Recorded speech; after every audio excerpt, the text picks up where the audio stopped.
बिस्मिल्लाहिर्रहमानिर्रहीम। आज के इस लेक्चर में हमने प्लानिंग लॉन्ग रिपोर्ट्स को जो है वो डिस्कस करना है।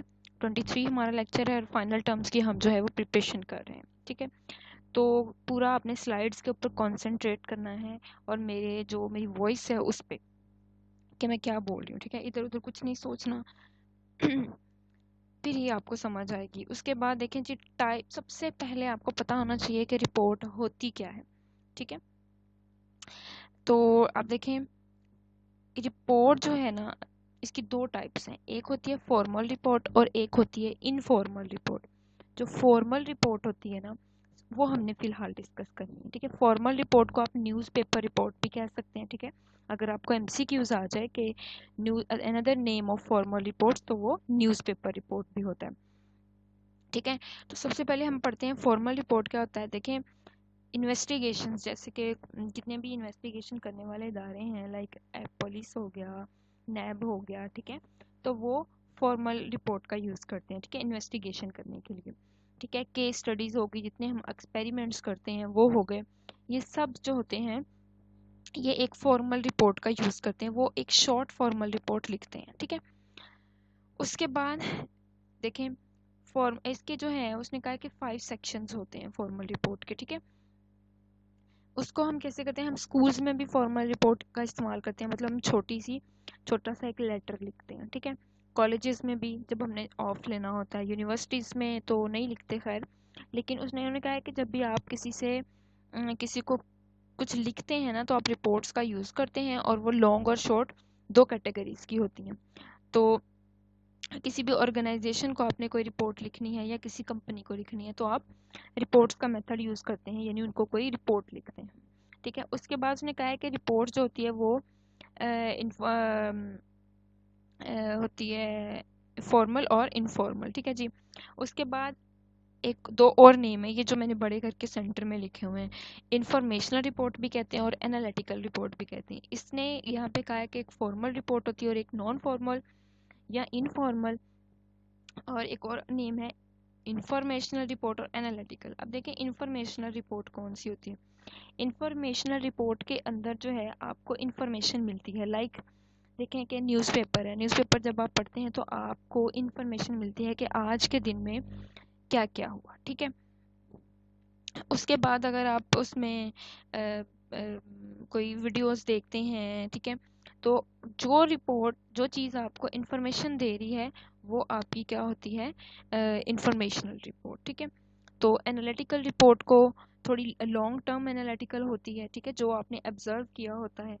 ठीक है, तो वो हम जैसे जैसे आगे पढ़ेंगे तब डिस्कस करेंगे। अभी जस्ट आपको नाम पता होने चाहिए कि रिपोर्ट क्या होती है और कब लिखते हैं, इसकी टाइप्स क्या हैं। ये आपके शॉर्ट क्वेश्चन भी प्रिपेयर हो गए यहाँ पे। ठीक है, उसके बाद आपका लॉन्ग भी हो गया, उसके बाद एमसीक्यूज भी इस स्लाइड के अंदर आपके काफ़ी जो है वो प्रिपेयर हो गए। नेक्स्ट देखें कि steps in planning a report. जब हम कोई रिपोर्ट लिखते हैं, जब हमने लिखनी होती है, एक पेज पकड़ा, पेंसिल पकड़े, लिखने लगते हैं, तो हम हमारे माइंड में कौन कौन से स्टेप जो हैं होते हैं, जो हमने फॉलो करने होते हैं एक रिपोर्ट को। हर चीज़ को लिखने का एक तरीका होता है। अगर आप किसी को लेटर लिखते हैं तो उसका भी एक तरीका होता है कि आपने डेट लिखनी है, ठीक है, अपना नाम लिखना है, किसको लिख रहे हैं उसका लिखना है। ठीक है, इसी तरह रिपोर्ट के भी कुछ स्टेप्स हैं। फर्स्ट स्टेप है define the outline and purpose. ठीक है, फर्स्ट स्टेप में ये कह रहा है कि देखें, आप रिपोर्ट लिख रहे हैं, आपको मकसद तो पता होना चाहिए ना कि आप रिपोर्ट किस मकसद के लिए लिख रहे हैं। आप किसी को शिकायत कर रहे हैं उसके लिए लिख रहे हैं, या आप किसी को कोई रिक्वेस्ट कर रहे हैं उसके लिए लिख रहे हैं। तो जो आपकी रिपोर्ट का मकसद है, पर्पस है, उसको आपने आउटलाइन करना होता है, यानी फ्रंट पे आउटलाइन बना के लिखना होता है, ताकि वो खोलते ही उसको पता चले कि मेन टॉपिक इस रिपोर्ट का क्या है, या किस चीज़ से रिलेटेड ये पूरी एक जो है वो चीज़ लिखी हुई है। दूसरा स्टेप होता है outline the issue for investigation. ठीक है, दूसरा पॉइंट होता है कि जिस इशू पे हमने वो रिपोर्ट लिखनी है, ठीक है, तो जो हमने इन्वेस्टिगेशन करनी है उस रिपोर्ट के अंदर वो होना चाहिए, उसको आउटलाइन करना होता है हमने, कि हमें ये चीज़ें जो हैं उनके बारे में पता करना है। ठीक है, देखें जब जैसे हमने किसी को अरेस्ट करना होता है तो हमारे पास अरेस्ट वारंट होता है। उस वारंट के अंदर उस बंदे से रिलेटेड जो है वो चीज़ें लिखी होती हैं, ठीक है। तो इसी तरह ये भी है कि जब आप इन्वेस्टिगेशन करते हैं तो एक जो आपका मेन टॉपिक होता है, जो इशू होता है, वो आउटलाइन किया हुआ होता है पेज के ऊपर, ठीक है। थर्ड इसकी है प्रिपेयर अ वर्क प्लान। जब आपने रिपोर्ट लिखनी है तो उसके अंदर एक प्लान होता है ना कि मैंने इस तरीके से लिखनी है, इस तरीके से उसकी मेन बॉडी होगी, उसका टाइटल पेज जो होगा वो इस तरीके से होगा, दरमियान में मैंने ये स्टोरी लिखनी है जी, मैंने इस काम के लिए जो है ये रिपोर्ट लिखी है, ठीक है। आपका वर्क प्लान क्या है। फोर जो है वो कंडक्ट अ रिसर्च। जब हम रिसर्च जो है ना ये एक अदर टाइप ऑफ रिपोर्ट है, ठीक है। तो रिसर्च में क्या करते हैं हम, देखें जब यूनिवर्सिटी लेवल पे लोग प्रोजेक्ट या थीसिस लिखते हैं ना तो वो एक क्वेश्चन बनाते हैं। हमने जब पीयू में किया था तो वो हमने क्वेश्चन बनाया था, उसके ऊपर 100 एमसीक्यूज लिखे थे ताकि किसी का टाइम वेस्ट ना हो और किसी और यूनिवर्सिटी में जाके वो स्टूडेंट से फिल करवाए थे हमने। तो उससे हमारी जो रिसर्च वर्क कंप्लीट हुआ था, हमने लोगों के पॉइंट्स लिए थे कि कौन से जो है एमसीक्यूज या कौन सी थिंकिंग पे हर बंदे का अपना अपना उसने किस पे टिक किया है और उनका क्या रिस्पॉन्स था, ठीक है। तो इसी तरह हम अपनी रिसर्च को कंडक्ट करते हैं लोगों के पॉइंट ऑफ व्यू से या जिस जिस तरीके से हमने करना होता है। जो हमारा फिफ्थ पॉइंट है, ठीक है, वो है जी हमारा एनालाइज करना and analyse and interpret data, draw conclusions and develop recommendations. देखें जब सबसे एंड पे जब हम रिपोर्ट के क्या करते होते हैं, हम एनालाइज करते हैं कि जो जो इंटरप्रेट होता है तशरीह करना डाटा की, जो जो हमने लिखा है उसको एनालाइज करते हैं, ठीक है, कि हमने सही लिखा है।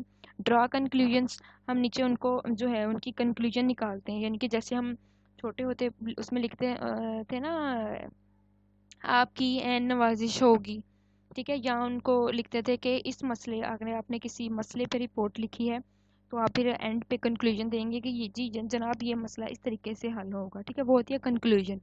एंड डेवलप रिकमेंडेशंस, रिकमेंडेशंस भी यही होता है कि हदायत देना, ठीक है, उनको।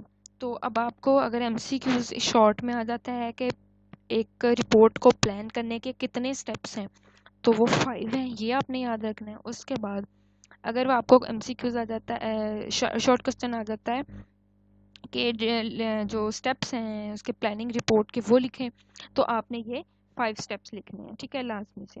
तो कौन कौन से हैं, सबसे पहले आपने क्या करना होता है, डिफाइन करनी है आउटलाइन को कि जो कि क्या हमारा पर्पस है। दूसरा आपने इशू को जो है वो आउटलाइन करना है कि जो हम इन्वेस्टिगेशन के लिए जो हमारा इशू है उसको आउटलाइन करेंगे। मैं ये आपको सैम्पल में भी करके दिखाऊंगी आगे, अब बस जो है फोकस करके हर स्लाइड पे उसको अच्छे से प्रिपेयर करते जाएं। इस पूरे लेक्चर को लेने के बाद मेरा नहीं ख्याल कि आपको 23 लेक्चर के अंदर से कोई एमसीक्यूज प्रिपेयर करना पड़ेगा, कोई शॉर्ट क्वेश्चन प्रिपेयर करना पड़ेगा या कोई लॉन्ग प्रिपेयर करना पड़ेगा, ठीक है। थर्ड हमारा है प्रिपेयर अ वर्क प्लान, ठीक है। उसके बाद कंडक्ट अ रिसर्च, उसके बाद क्या है, एनालाइज करते हैं, उसको इंटरप्रेट करते हैं, उसकी कंक्लूजन्स निकालते हैं और रिकमेंडेशंस देते हैं। ये हमारे जो है 5 स्टेप्स हैं रिपोर्ट को प्लान करने के। आगे देखें, आगे वो कहता है कि इंफॉर्मेशनल रिपोर्ट क्या होती है। जैसे कि मैंने आपको बताया कि 2 टाइप की रिपोर्ट्स होती हैं, एक फॉर्मल और इनफॉर्मल कह लें, या कह लें कि इंफॉर्मेशनल या फिर एनालिटिकल। अब हमने डिस्कस करनी है कि इंफॉर्मेशनल रिपोर्ट क्या होती है, ठीक है। उसके अंदर जो है वो इन ऑर्डर ऑफ इम्पोर्टेंस, यानी कि चीज़ें जो हैं वो ऑर्डर के ऑर्डर्स में लिखी जाती हैं। सिक्वेंशली होता है पहला स्टेप इंफॉर्मेशनल रिपोर्ट के अंदर, और सिक्वेंशली में हम क्या करते हैं, प्रेजेंट योर इंफॉर्मेशन 1 2 3, यानी कि आप पॉइंट्स बनाकर अपनी इंफॉर्मेशन जो है वो लिखते हैं। जैसे कि आप अगर लेक्चर अपना हैंड आउट्स खोलें या आप अपनी कोई बुक खोलें तो उसके सबसे पहले पेज के ऊपर लिखा होता है, आउटलाइंस बनी होती हैं 1 2 3 के, पेज नंबर इस पे क्या है, पेज नंबर इस पे क्या है, पेज नंबर इस पे क्या है, या उनको नंबरिंग दी हुई होती है आउटलाइन को, तो वो 1 बाय 1 होती है ना, ताकि आप इजीली बुक के अंदर से चीज़ें ढूंढ सकें। तो सिक्वेंशली वही चीज़ होगी कि जो आप प्रोसेस जो है वो स्टडी कर रहे हैं उसके अंदर जो इन्फॉर्मेशन आपने लिखनी है, प्रेजेंट करनी है, वो आप स्टेप बाय स्टेप लिखेंगे। तो इंफॉर्मेशनल रिपोर्ट का सबसे पहला पॉइंट है इन ऑर्डर ऑफ इम्पोर्टेंस, दूसरा है सिक्वेंशली, ठीक है जी, तीसरा है क्रोनोलॉजिकली। क्रोनोलॉजी का मतलब क्या होता है, organise the study to the event that happens first, क्या करना होता है हमने कि फॉर एग्जांपल आप लिख रहे हैं किसी एक्सीडेंट के बारे में रिपोर्ट कि फलां जगह ये एक्सीडेंट हुआ, और वो रिपोर्ट आप एक पुलिस स्टेशन के लिए लिख रहे हैं, ठीक है। तो आपने क्या करना है, सबसे पहले जो है वो सिक्वेंशली जो है पेज नंबरिंग होती है आपकी, ठीक है, 1 2 3। दूसरा क्रोनोलॉजी क्या होती है कि जो इवेंट जो आपका वो मौके वारदात पे जो जो जैसे जैसे हुआ वो एक्सीडेंट, ठीक है, वो आपने जो है वो लिखना है। क्या वो कह रहा है, देखें, इवेंट दैट हैपन्स फर्स्ट, कि किस तरीके से वो हुआ वाकया, उसको आपने क्रोनोलॉजी यानी उसको एक्सप्लेन करना है। फोर्थ हमारा है स्पेशली। स्पेशली क्या होता है, if you are studying a physical object, study it left to right, top to bottom, inside to outside. उसने कहा कि अगर कोई फिजिकल ऑब्जेक्ट आप पढ़ रहे हैं तो उसको आपने क्या करना है कि हर साइड से पढ़ना है, ठीक है, वो टॉप बॉटम, ऊपर नीचे, दाएं बाएं, ठीक है, अंदर बाहर, मतलब उस फिजिकल, जैसे आप प्रिज्म की बात कर लें, ठीक है, प्रिज्म जो है अगर आपने देखा हो तो उसकी कितनी साइड्स होती हैं, 7 होती हैं, 5 होती हैं। उसको कहता है कि हर चीज़ को आपने फिजिकली जब ऑब्जर्व करना है तो उसका कोई रुख जो है वो रिमेनिंग नहीं रहना चाहिए।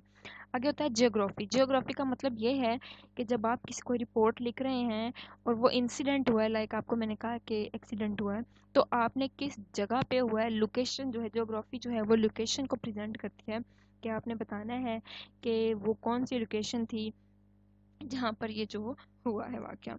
उसके बाद होता है categorical. You need to look at one category at a time, for example sales, profit और इन्वेस्टमेंट। देखें, जब आप किसी चीज़ पे वर्क करते हैं तो एट अ टाइम एक ही चीज़ पे आप वर्क करते हैं और उसी एक चीज़ पे फोकस कर रहे होते हैं, ठीक है। तो वो कह रहा है कि कैटेगोरिकल का मतलब है कि जब आप कोई काम कर रहे हैं तो सिर्फ एक ही कैटेगरी रखेंगे, यानी आप रिपोर्ट लिख रहे हैं ना तो वो किसी एक टॉपिक पर ही आपकी रिपोर्ट होगी, 3 4 चीज़ों को आप मिक्स करके नहीं लिखेंगे, ठीक है। तो हमेशा आप जब आप लेटर लिखते हैं या आप कोई जो है वो रिपोर्ट लिखते हैं तो उसका एक ही टॉपिक होगा, ठीक है। तो ये हमारे हो गए इंफॉर्मेशनल रिपोर्ट्स। और अगर आपको क्वेश्चन आ जाए कि इंफॉर्मेशनल रिपोर्ट्स के जो स्टेप्स कौन से हैं या उस इंफॉर्मेशनल रिपोर्ट को डिटेल से लिखें, तो आप उनके अंदर ये स्टेप लिखेंगे कि order of importance, sequentially, chronologically, specially, geographically और कैटेगोरिकली। अच्छा, ये जो पॉइंट्स होते हैं ना, इनको सबसे ज़्यादा याद करने का इजी मेथड पता है मैं क्या करती होती थी अपनी, जब मैं स्टडी करती थी, ठीक है, अल्हम्दुलिल्लाह अब तो मेरी कंप्लीट हो गई है। तो मैं क्या करती थी, ये स्टेप याद करने से पहले मैंने इनका पहला पहला स्पेलिंग जो है वो एक जगह पे लिख लेना सारे। चले मैं आपको लिख के बताती हूँ। अब ये देखें आप लोग, मैंने क्या किया, SCSGC। अब मैं जब भी मुझे इंफॉर्मेशनल रिपोर्ट के बारे में लिखा जाएगा ना तो ये मैंने जो है इनकी फर्स्ट जो लेटर्स हैं ना उनको मैंने इकट्ठा करके लिख लिया ताकि मैं इसको याद रख सकूं। अब जब मैं इसको लिखूंगी तो S से सिक्वेंशली, C से क्रोनोलॉजी, फिर S से स्पेशल, G से जियोग्राफी और C से कैटेगोरिकल। तो मैं ये शॉर्ट फॉर्म याद कर लूँगी और आगे इनके स्टैंड्स बना के इनको खुद से एक्सप्लेन कर दूंगी। अब फिर से बता दूँ, सिक्वेंशली में आपने चीज़ों को स्टेप बाय स्टेप लिखना होता है 1 2 3 की फॉर्म में। क्रोनोलॉजी के अंदर क्या होता है कि जो वाक़या जिस तरीके से हुआ वो सारा हमने एक्सप्लेन करना होता है। स्पेशली में क्या होता है, किसी भी फिजिकल ऑब्जेक्ट को आपने हर साइड से, हर रुख से देखना होता है या उसको स्टडी करना होता है। ज्योग्राफी क्या होता है कि जो वाक़या जिस जगह पे हुआ है, लोकेशन आपने बतानी होती है। और कैटेगोरिकल का मतलब होता है कि आपने सिर्फ एक ही कैटेगरी रखनी है एट अ टाइम। आगे ये कुछ मैंने आपके लिए एक रिपोर्ट की जो सैंपल है वो रखा है ताकि आपको समझ आ जाए कि बेसिकली रिपोर्ट हम लिखते कैसे हैं। तो देखें, ये यहाँ पे उसने कहा कि हेडिंग देनी है आपने, ठीक है। तो प्लेस, जगह का नाम, ये जगह का नाम आपने, वो आ गया ना उसके अंदर जो पीछे वाले स्लाइड में था, ये देखें, ये लोकेशन, ठीक है, ज्योग्राफी आ गई ना। उसके बाद अगर आप देखें डेट, डेट लिखते हैं आप, फिर आप लिखते हैं बॉडी, ठीक है। अब रिपोर्टेड बाय के अंदर क्या होता है, रिपोर्टेड बाय में आपका नाम होता है, ठीक है। ये पूरा एक एक जो है वो रिपोर्ट का एक सैंपल है। हम हमेशा रिपोर्ट इसी तरीके से लिखते हैं, जगह का नाम लिखते हैं, डेट लिखते हैं, बॉडी लिखते हैं। बॉडी के अंदर ये काफ़ी चीज़ें आ जाती हैं। इंट्रोडक्शन आ जाता है। इंट्रोडक्शन में पहली लाइन जो होती है ना वो ये होता है, ठीक है, कौन लिख रहा है, क्या है, ठीक है, कहाँ से है, सारा ये जो क्वेश्चनिंग वाली चीज़ें होती हैं ना वो इंट्रोडक्शन के अंदर सारी होती हैं, ठीक है। कितने लोग थे, किस किस ने पार्टिसिपेट किया, सारा what, why, who, when, where, जितने भी क्वेश्चनिंग जो होती है ना वो सारी इंट्रो के अंदर होती है। उसके बाद होता है मेन कंटेंट, ठीक है। मेन कंटेंट के अंदर क्या होता है हमारा, how the event started and what were the highlights of the event. वो कह रहा है कि जो वो जैसे कि मैंने आपको कहा कि एक्सीडेंट हुआ, आपने उस एक्सीडेंट पे रिपोर्ट लिखनी, तो आप ये बताएंगे कि वो एक्सीडेंट शुरू कैसे हुआ, यानी कि कौन सा ऐसा स्टेप था जिसकी वजह से वो एक्सीडेंट हुआ। फिर आप उसके हाईलाइट इवेंट करेंगे कि उसके अंदर जो मेन चीज़ आपको लगी है कि किसकी मिस्टेक थी, उसको आप हाईलाइट करेंगे। फिर देखें एंड पे कंक्लूजन लिखेंगे। कंक्लूजन में आप क्या करते हैं कि अपनी पूरी रिपोर्ट को समराइज कर देते हैं, यानी ख़त्म करने की कोशिश करते हैं, और एक पॉजिटिव नोट लिखते हैं। जैसे कि मैंने आपको कहा कि जब हम छोटे होते एक दरख्वास्त लिखते होते थे एप्लीकेशन, तो हम कहते थे आपकी यह नवाजिश होगी अगर आप मुझे एक दिन की छुट्टी दें। तो मतलब कि एक पॉजिटिव नोट लिखते हैं हम, एट द एंड कंक्लूजन देते हैं कि हमारी रिपोर्ट का मसला ये है, ठीक है, ये ऐसे ऐसे हुआ है, और आप जो है वो इसका ये वाला हल निकालें। क्योंकि जो लोग जिस इलाके में रह रहे थे उनको बेहतर पता होता है कि इस मसले का हल क्या है। अच्छा, ये भी एक सैंपल था, ठीक है, और ये जो अब है ये भी एक सैंपल है, ठीक है। इसमें क्या होता है, पीडीएम का मतलब प्लेस, डेट और मंथ लिखना होता है आपने सबसे पहले पेज के ऊपर। फिर आपने ओपनिंग पैराग्राफ लिखना होता है, यानी इंट्रोडक्शन, ठीक है। इंट्रोडक्शन में क्या होता है, हु व्हाट व्हेन वेयर, जितने भी क्वेश्चनिंग चीज़ें आती हैं ना वो सारी आपने उसमें लिखनी है। कौन लिख रहा है, कहाँ से लिख रहा है, ठीक है, रिपोर्ट। और दूसरा होता है मेन बॉडी। मेन बॉडी के अंदर आप जो है पूरा वाकया बयान करते हैं, ठीक है। और एंड पे आप जो है वो कौन कौन से इसके अंदर पीपल जो है वो इन्वॉल्व थे या एक्सपर्ट्स की फीडबैक देते हैं जो आपके माइंड में होती है, और कंक्लूजन जो है वो उस रिपोर्ट की निकाल देते हैं। फर्स्ट इसमें भी यही है, ये देखिए इंट्रो देते हैं आप, ठीक है, मेन कंटेंट लिखते हैं कि वाकया कैसे कैसे हुआ, फिर कंक्लूजन दे देते हैं कि इस वाकये का हल ये है। एंड पे ये चीज़ जो है ये सबसे इम्पॉर्टेंट चीज़ है। इसमें क्या कहते हैं कि हमें हमेशा रिपोर्ट लिखते हुए टेंस का ख्याल रखना होता है कि हमने किस टेंस में ये लिखनी है। ये आपको एमसीक्यूज भी आ सकता है, ठीक है। मैंने कहा कि रिटन इन पास्ट टेंस, हमेशा जो रिपोर्ट होती है वो पास्ट टेंस के अंदर लिखी होती है। कि जो एक लगा लें, फर्ज करें कि एक एक्सीडेंट हुआ है और आप रिपोर्ट लिख रहे हैं, वो एक्सीडेंट हो चुका है, वो पास्ट बन चुका है, वो गुजर चुका है जो आप लिख रहे हैं। बेशक आप 5 मिनट बाद लिख रहे हैं रिपोर्ट एक्सीडेंट के, बेशक आप 2 मिनट बाद लिख रहे हैं, 2 मिनट पहले गुजरा हुआ वक्त भी आपका पास्ट है। तो जो रिपोर्ट होती है हमेशा वो पास्ट टेंस के अंदर लिखी जाती है। Don't use first person I me, ठीक है, हमेशा जो कहता है वो थर्ड पर्सन हमने इसके अंदर इस्तेमाल करना होता है, आई या मी का इस्तेमाल नहीं करना, ठीक है। यूज इनडायरेक्ट स्पीच और यूज पैसिव वॉइस, ठीक है।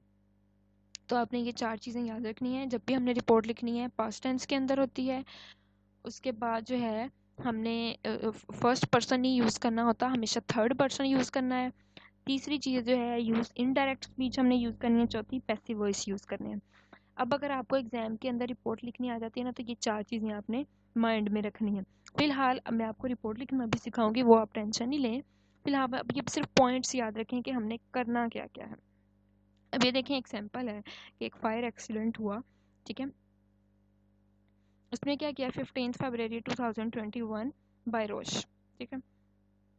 ये डेट लिखी मैंने, ठीक है, ये इस डेट को हुआ, ये मैंने प्लेस यानी जगह का नाम लिखा कि कहाँ पे हुआ। ये बाय रोश, ये मैंने बंदे का नाम लिखा जिसने ये रिपोर्ट लिखी, लगा लेंगे ये मैंने रिपोर्ट लिखी है। फायर इंसिडेंट, ये एक आउटलाइन दी, जैसे मैंने आपको कहा था कि पर्पस आपका पहले आउटलाइन होना चाहिए। फायर इंसिडेंट के एक जो है वो सॉरी एक्सीडेंट हुआ, ठीक है, वो फ्रंट पे हमने लिख दिया ताकि उसको पता तो चले कि ये रिपोर्ट का टॉपिक क्या है, ठीक है। डेट लिखी, लोकेशन लिखी जोग्राफिकली, ठीक है, बंदे का नाम लिखा जिसने लिखी, और आगे हमने इंट्रोडक्शन देना शुरू हो गया कर दिया कि आ फायर ब्रोक आउट इन ए, ठीक है, जहाँ पे भी हुई जगह का नाम, यस्टरडे इन ए 2 स्टोरी हाउस, ठीक है, ड्यू टू द, ये पूरी मतलब स्टोरी हम लिखते हैं। ये मैंने आपको छोटा सा एक सैंपल दे दिया, ठीक है। अब जो है ये हमारा लेक्चर हो गया कंप्लीट। अब मैं, क्योंकि इस लेक्चर के अंदर ना तो कोई और एमसीक्यू था ना कोई शॉर्ट क्वेश्चन बनते थे, छोटा सा एक लेक्चर था, तो मैंने सोचा कि क्यों ना इस लेक्चर के अंदर थोड़े से 10 सिर्फ 10 एमसीक्यूज जो है वो ऐड कर दूं, ताकि आप एक एक लेक्चर के साथ अगर 10-10 एमसीक्यूज भी आप तैयार करेंगे तो आपकी एमसीक्यूज की भी प्रिपरेशन हो जाएगी। तो इसमें कोई बनते नहीं थे, वरना हर लेक्चर के अंदर तो मैं आपको जो है वो रिलेटेड एमसीक्यूज ही दूंगी, लेकिन इसमें छोटी छोटी चीज़ें थी जो आपको वैसे ही समझ आ गई है, इसलिए मैंने रिलेटेड भी एमसीक्यूज बनाने की कोशिश की है। लेकिन ये भी आप देख लें, विच of the following is not the purpose of informational reports, कौन सी जो है वो इंफॉर्मेशनल रिपोर्ट जो का जो पर्पस नहीं होता, तो एनालाइज द इंफॉर्मेशन, ठीक है। जब हम एनालाइज करते हैं इंफॉर्मेशन के अंदर, ये जो है इंफॉर्मेशनल रिपोर्ट का मकसद नहीं है, यानी ये इंफॉर्मेशन रिपोर्ट के अंदर हम चीज़ों को एनालाइज नहीं करते, एनालिटिकल रिपोर्ट के अंदर करते हैं, ठीक है। उसके बाद दूसरा देखें, choose the sentence with the correct punctuation. दूसरी चीज़ ये बता दूं कि 5 नंबर का लाजमी फाइनल के अंदर पंक्चुएशंस का या मैचिंग कॉलम्स का एक लॉन्ग क्वेश्चन आता है, तो आपको पंक्चुएशंस लाजमी आनी चाहिए। The American flag has 3 colours namely red, white and blue. अगर आपको पंक्चुएशंस नहीं आती तो मेरा एक लेक्चर है पंक्चुएशंस का, वो भी मैं ये इधर ऐड कर देती हूँ वीडियो के अंदर, उसका लिंक आप कॉर्नर पे देख सकते हैं, तो वो आप देख सकते हैं कि पंक्चुएशंस क्या होती हैं, ठीक है। उसके बाद जो है थर्ड ऑप्शन है, which of the following is generally organised by direct approach and receives a favourable reaction. तो गुड न्यूज़ जो मैसेज होती है वो क्या करती है, वो हमें एक फेवरेबल रिएक्शन देती है। फेवरेबल रिएक्शन के वर्ड से ही आपको समझ जाना चाहिए, जिससे हमें हमें हमारा रिएक्शन जो है हमारी सोच के अकॉर्डिंगली होता है, या हमें जिससे खुशी मिलती है, जो हमारी वो एक गुड न्यूज़ मैसेज होता है। आगे देखें, which of the following are real but unnamed readers. तो वो होता है फैंटम रीडर्स, ठीक है। उसके बाद है चूज़ द करेक्ट सेंटेंस। अब मैं आपको बता दूं कि इंग्लिश के अंदर हमेशा जो ग्रामर होती है ना, उससे रिलेटेड लाजमी क्वेश्चन आते हैं, वो शॉर्ट हो या लॉन्ग हो। एमसीक्यूज में इस चीज़ का बहुत ज़्यादा ख्याल रखिएगा, ठीक है। तो you may not inter mister Haris office without his permission, ये इसका करेक्ट ऑप्शन है। Please subscribe my channel, like share और जो है वो अच्छे अच्छे कमेंट्स कीजिए। मेरी मेहनत जो है उसका मुझे अजर मिलना चाहिए आपके सब्सक्रिप्शन से, आपके लाइक से और आपके अच्छे अच्छे कमेंट से। थैंक यू, अल्लाह हाफिज़।